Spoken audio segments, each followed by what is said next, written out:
Goedemorgen en zeer welkom hier. Zeer fijn als het te zijn dat zoveel hier zijn. En ook dat die wat niet hier zijn, maar 6% in Horje. Dit is een gezegende tijd.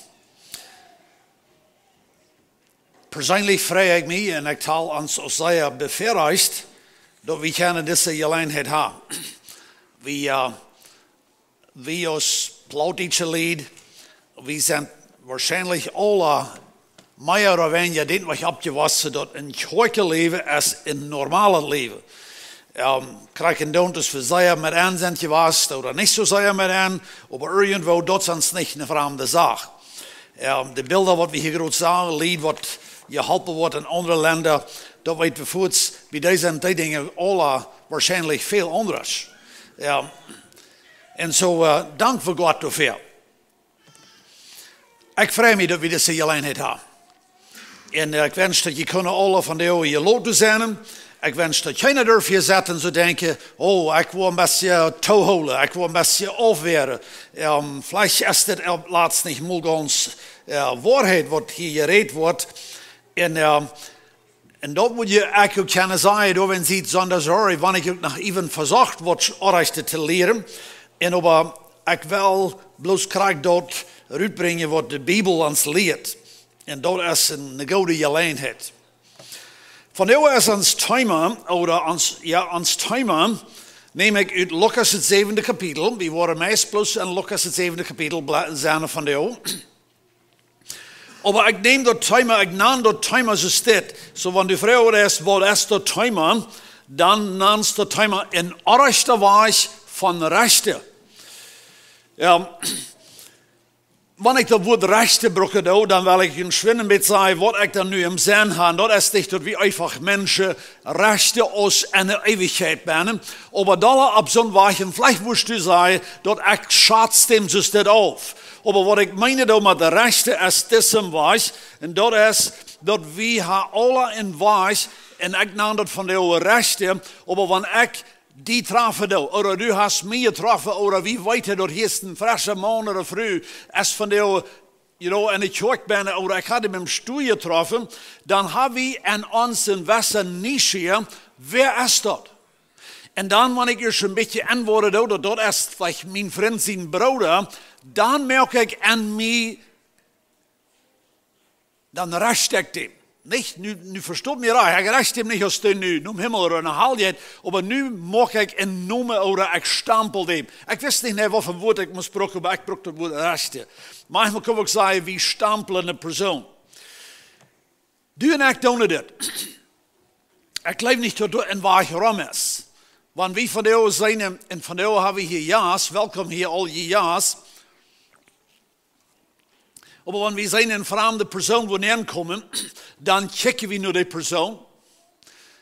En dan wanneer ik met die persoon becheckt heb, dan heb ik in mijn kop dem gestampeld. Vielleicht hebben we goede wijs, manchmal ook op een slechte wijs. Ver ik überhaupt weet wer dat is. Weet je van wat ik weet? Ja. Dat is het thema waar we wel een beetje naar checken vandaag. Lucas het 7e kapitel. Daar hadden we graag zo'n geschichte staan. Wanneer je in de Bijbel de op hebt lezen, bij het 7e kapitel, en we hebben zaten daar is de vars aanvangen. En dit heeft iemand een fariseer te doen. De fariseer, dat waren je leerden, dat waren de lieden wat de mensen opchecken deden. De fariseer waren de lied, wat algemeen de lied, waar hij zegt, dat zijn de goede mensen. Dat zijn die wat het gemerkt hebben. Dat komt manchmal erop aan van deze dag in onze cultuur, dat we kijken de prediker steeds maar aan. Dat die zijn de janjers wat het gemerkt hebben. Dat zijn de goede mensen. Wanneer de prediker zo deed, dan zullen we eventjes alle ook uit de stad kennen. Of wanneer we kijken naar de prediker en dan kijken we een beetje wat de tijd. Dan kan ik erop aankomen dat de prediker, oder die kerkdiener, diakon oder voorsteher, oder sometimes is het de verzinger oder de showlehrer, oder vielleicht is het de baas en de arbeid, maar dat die zelfs van zichzelf, wat ik ook zo denken, dat ik zie al een beetje beter. Die zullen niet zo denken, die zegt het vielleicht niet evaluerend, maar dit zijn die stempels wat we ons manchmal geven doen. So, Lukas het 7e kapitel, daar hebben we de fariseer. So de algemene mensen worden de fariseer hadden uitgekeken, dus dat we een beetje anders zijn in de man. Dat zouden denken we de fariseers, die kijken zichzelf ook zo staat aan. 36 vers, we moeten lezen. Dan loopt een van de fariseer aan met amtop te eten. En hij ging bij den fariseer im huis neer en zat zich om des. En de staat werd een vrouw die een zinde leeft. Als die dat antwoord dat Jezus bij den fariseer im huis om des zat, bracht zij een glas met dere zalfolie neer. Zij ging hingen am stonen en hield. Sommigen dan zeggen de rood, maar mijn Bijbel zegt de hield. En vong am aan met ihre tronen de feit te waschen en dreide met ihre haar. Zij kusten de feit en goot am de eil doorheen. Als de fariseer, die am eilood had, dit zag, zei hij te zichzelf. Wanneer des man een profeet weer, woord hij weten, wer en wat het van een zinje vrouw is, die am uitgeschied heeft. En Jezus zei te hem, Simon, ik heb die wat te zeggen. En hij zei, meester, zei, een geldman, dat is wat Jezus nu zegt, een geldman had 2 mannen geld geleend. Einer weer am de som van 500 schuldig, de andere 50. Zij kunnen am dat beiden niet betalen en hij strikt aan de schuld. Zeg me eenmaal, wanneer van de beiden wat meer lief voor hem hebben? Simon zei te hem, ik neem aan die het meeste geschonken had. Du hast recht gezegd, zei Jezus. Dan draait Jezus zich naar de vrouw. We kunnen ons voorstellen dat hij zat om des, irgendwo, ik weet niet graag, ik geloof ik had niet op stijlen gezeten, wenn de vrouw kon bij Jezus in een fight bij. So wie zaten algemeen op stijlen van de en zo, irgendwo de vrouw kon bij Jezus in een fight bij, en Jezus die draait zich naar de vrouw.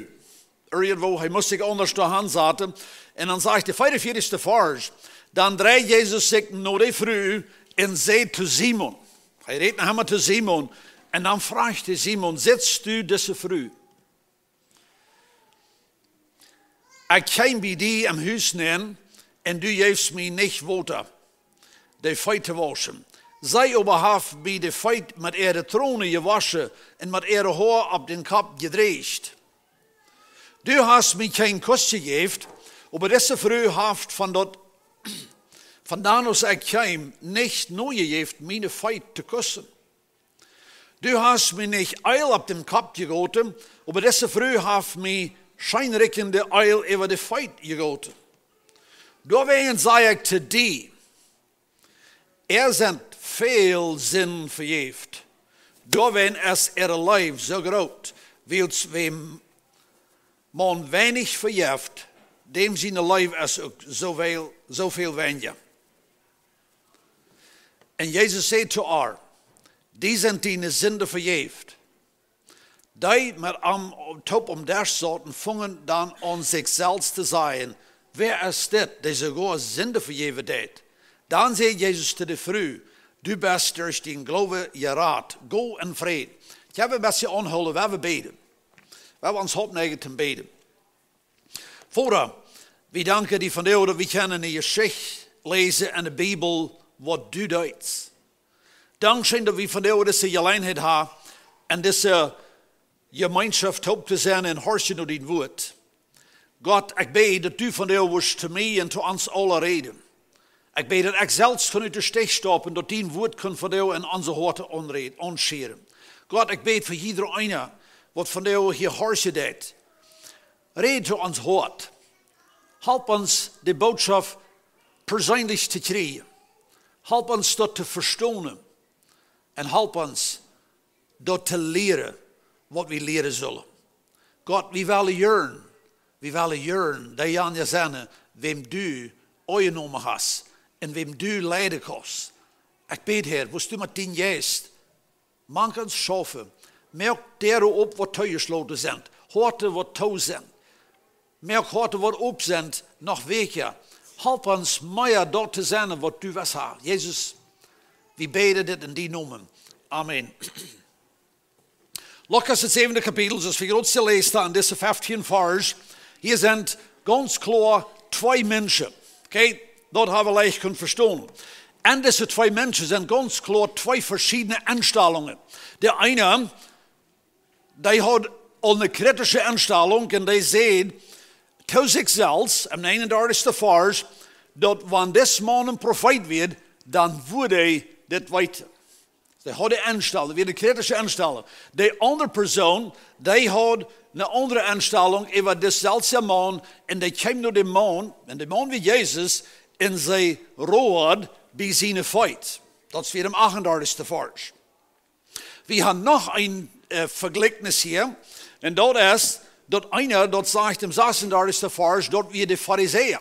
Zo wie ik zei hier, zo een beetje zo'n predje. Want du die van de overste verstel, du ging zijn dorp rond en de lieden zijn die. En de lied die merken een uitdruk over die. En dan worden de lied vielleicht zeggen, ja, dat is de predje. Of die worden zeggen, dat zijn die in de lied. Dat zijn die lied wat zo en zo, dan worden we dat een beetje zo beschrijven. Dat is zoals we dat doen, nee? Want mij van de vrouw die zegt, wie dan niet een vreemde lied in de kerk, dan word ik de met de vrouw, meestal zo en zo, en dan worden we vielleicht de lied beschrijven. Die lange haar, korte haar, die donkere, we gaan weg van wat te betekenen. All in orde, dat is all goed. Maar wanneer ik en du de lange weg gaan en we weten dat de lieden kijken naar ons, dan worden we alle gleiche die aan je te zijn, werden we een goede indruk hebben. Ja, wanneer we van die lied reden, dan reden we wat goed. Maar dan moet het is. Krijg nou wat er van de lied zijn. En zo wordt het ook zijn hier was tot het einde weer de fariseer. Maar we houden hier de andere persoon. En de Bijbel zegt dat we leefden vroeg in de stad. Die leefde in zin. Hast je maar gedacht? Dat wanneer we worden zeggen, ik traf van jou, dus een man door een dorp. En dat is de man wat we in zin leven. En dan moeten we alle weten waar het weer. Dat is de indruk wat ik hier kreeg. Ik leef van van de over en zei, kan je ook deze lied, die wordt hier in dorp wonen, de lied wat we in zin leven doen, dan worden we weten, nou, ik weet nu niet wie du meist. Wat we stellen wanneer antwoords de meinde die dan? Moest dan nog langer hier te kerk komen, wanneer wist dat ze in de kerk hadden, ze stad van die reed. Mij wordt het zeggen een wij zijn, ons wordt het al een wij zijn, maar dit is einfach wat de persoon wie, dat we de vroeg wat in zin leeft. Dat weer im 37. vers. Nu hebben we nog een andere vers waar die wordt vergelijkt. Im 36. vers, de fariseer, die geeft Jezus eten. Dus, maar dat is de rechte vers. Jezus had een maaltijd. Deze vrouw, die geeft zalfolie. En op de andere steen zegt het, de schijnrijkende zaal. Dat is nu dat is de indruk wat we gekregen hebben. De andere weg waar deze 2 vergelijkt worden in de Bijbel is hier, dat de ene die zat zich dol en oud met Jezus helpt. De andere, die hield door zijn feit en zij draaide aan zijn feit met haar haar af. Whatever dat je geschaft hebt, vreemd, maar dat is wat ze deed. De gemeenschap hadden ze ook verschieden.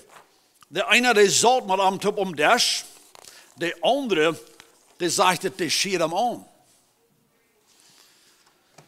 En dan te laatst nam Jezus dat nog op en had ook 2 mensen in zijn. En dat ene, die werd 500 schuldig, de andere werd 50 schuldig. We worden deze les probably nog veel langer te maken, want we de twijfel beziet aanstellen. Dit zo verschieden als de lied weer. Maar nu willen we nog checken, hoe we zo bij het overeen. Als we doorgaan, wil ik ons op de gedanken brengen.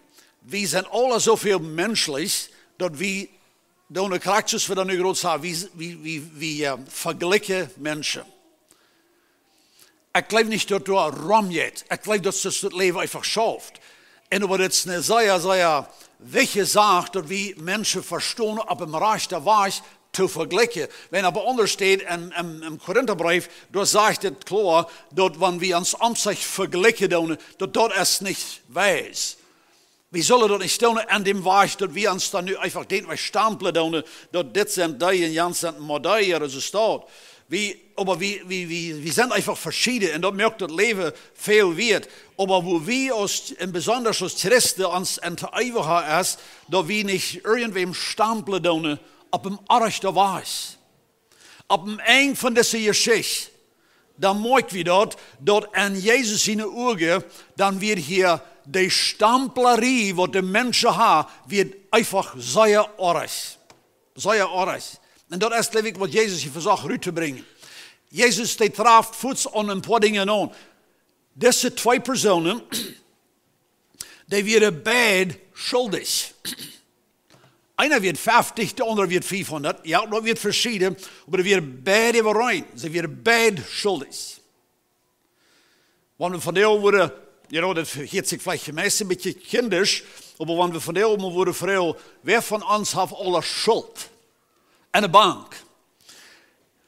We kunnen leicht berekenen dat de meeste mensen willen zeggen, ik wie schuld.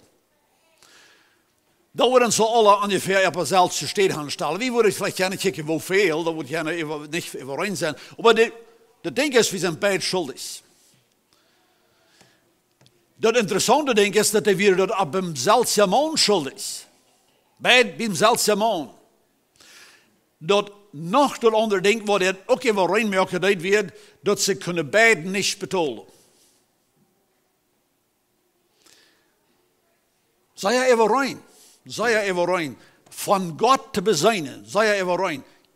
Dat wir deze vrouw, die weer bij de fight, zo ik neem je immer dat beeld, dat zij weer op de vloer. Als zij door leggen, die door zetten, die door, en wij zijn weer op de vloer, dus andere, die zat hier om daar. Jezus kijkt erop en hij zag het beeld van de andere zijde. En dat we die wat hier om daar zet, probably fijn uitgetrokken. En die wat hier op de vloer weer, waarschijnlijk niet zo fijn uitgetrokken. Die werden beide schuldig. Weer beide schuldig. Even rein. En hij kijkt die beide over aan dat ze kunnen beide niet betalen. Ook waren even rein.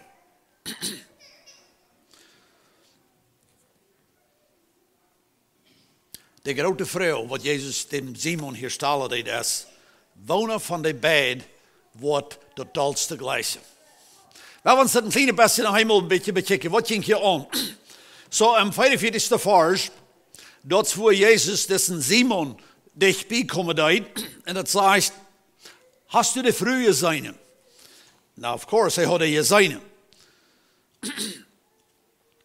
Dit moet ook klaar, aber dit weer al bracht de gedanken terug in deel wat am 39. vers wird, wo Simon te zichzelf zegt, dat wanneer des man wist wer die vrouw wird, wat hem onscheren deed. Oder wanneer hij een profeet wird, dan wordt hij, dan weet hij wer die vrouw wird. Simon had aan zijn weg van checken, had hij al een fijne weg gevonden, te geloven dat Jezus wird wirklich niet een profeet. Wegen hij maakt deze vrouw op zijn weg. En wegen hij aan zijn weg zich dat had uitgefigurd, dat als een vrouw die leeft in zin, dan schieven die ook niet aan, dan hebben we geen gemeenschap met die. En wat immer nog meer te zien was hier, dat maakt Simon en zijn welt klaar, dat Jezus is niet een profeet. Because hij had Jezus maakt hij op zijn weg. Wanneer we dat mooi doen, dan zeggen we dat Jezus schiet hem krak op die steed aan. Hast u de vrouw gezien? Zegt ze. En dan zegt Jezus te Simon, du geeft mij geen water te mijn voeten waschen. Deze vrouw bewaren heeft mijn voeten gewaschen. Nu moest er ontvangen terug te draaien. Du geeft mij geen mal een kus.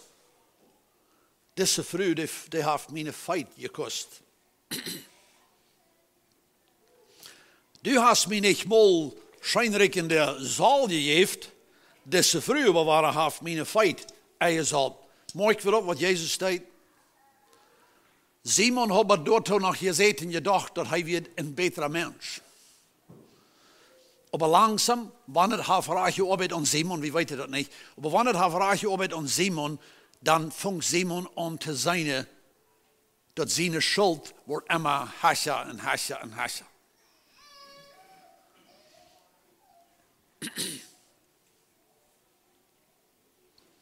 Zijn grootheid of zijn zelfgerechtigheid, die vangt aan was te gaan. Die vangt aan was te gaan.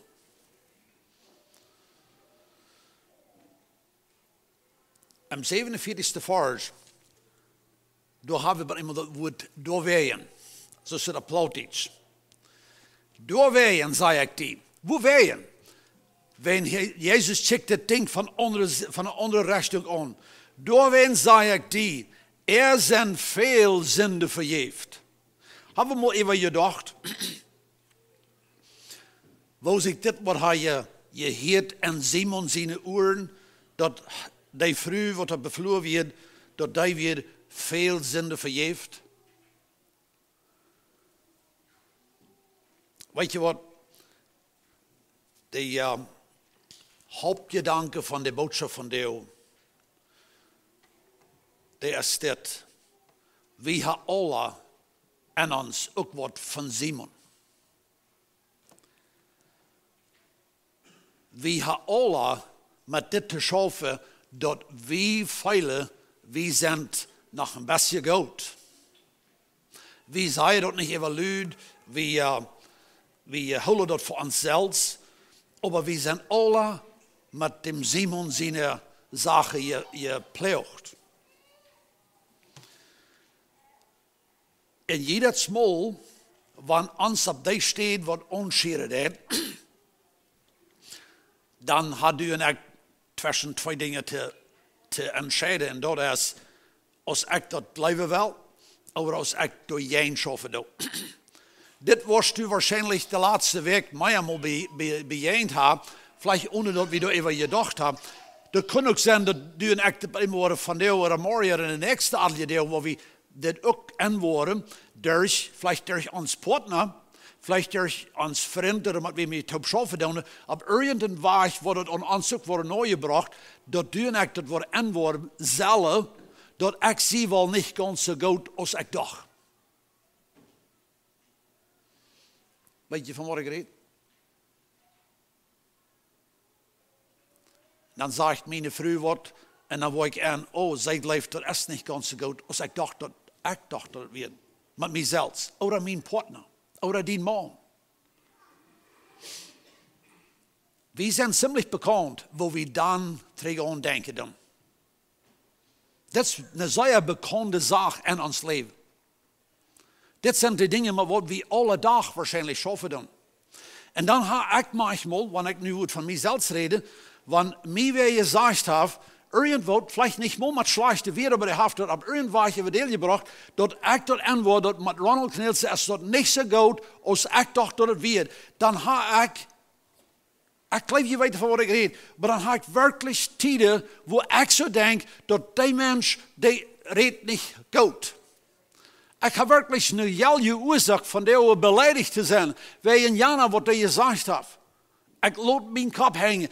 You know what, ik zie vielleicht stiller als ik zal zijn. Of ik reden met luiden als ik zal zijn. Maar irgendwo arbeitet dat aan mij.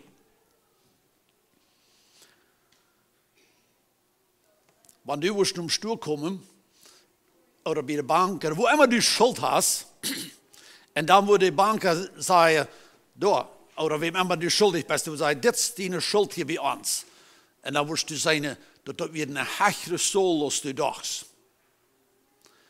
De meeste van ons worden dan niet plus de checkboek in deel holen, schrijven uit en zeggen, goed, ik wil alles betalen. We worden dan niet zijn, wat is dat eventje dan? Om geld zeggen, oké, we kunnen dat ook verstaan. Maar in onze innerlijke zaak schafft het manchmal ähnlich zo.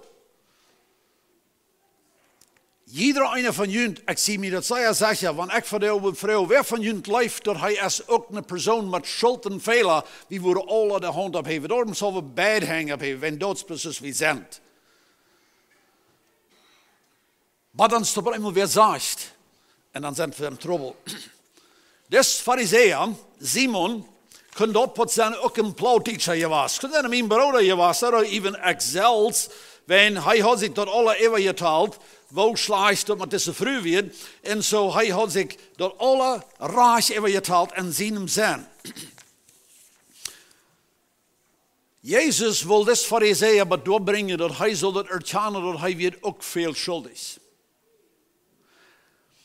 Van de eerste dag zijn veel mensen, die zijn op een weg en verdorven in. Die verliezen, zijn, die hebben al veel verloren. Die leven zelfs met een schuldgevoel. Maar die zijn te goed om dat te bekennen en dat te erkennen dat ik ze ook in zonde. We weten niet wat met Simon is geweest. Maar wenn Simon des dag zo over is, wordt hij kunnen zeggen, Jezus, ik zie de Janja wat die 500 schuldig is. Dan wordt hij vrede gegeven. En dan wordt hij vrede gegeven. En dan wordt hij kunnen opgeheerd hebben met een Fariseer te zijn. Du en ik zijn niet Fariseer. Ik weet niet wat du die naams. Vielleicht een Duitser, vielleicht een Mennonite, vielleicht een, deze Jana Church. Ik weet niet van wat du die naams. Maar manchmal moeten we dat alles kunnen opgeven en zeggen, God, ik zie krijg zo slecht als de vrouw wat er bekend wordt als ze leeft en zin. En dan maar eenmaal, dan kom ik dus. Dan word ik vrij. Ik zie ook in zonde. Hast u dat in die leven klaar gehad? Ik wil eens van jou met deze gedanken ten slot brengen hier.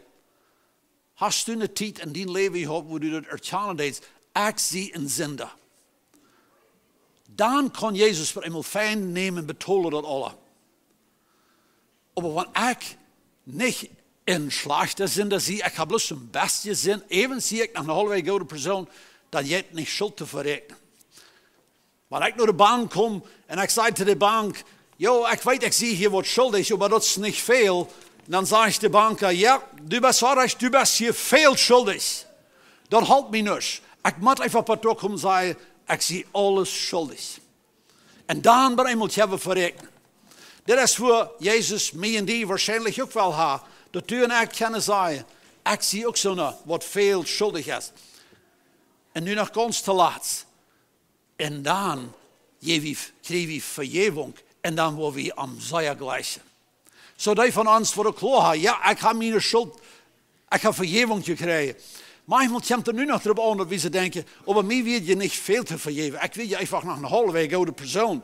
Nee, we werden alle meer schuldig als wat we kunnen geven. En we hebben ons vrij voor de vergeving wat we hebben gekregen. Wie veel vergeeft is, leeft ook veel.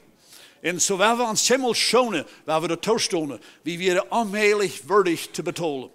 God zegen je. We hebben wieder moedig.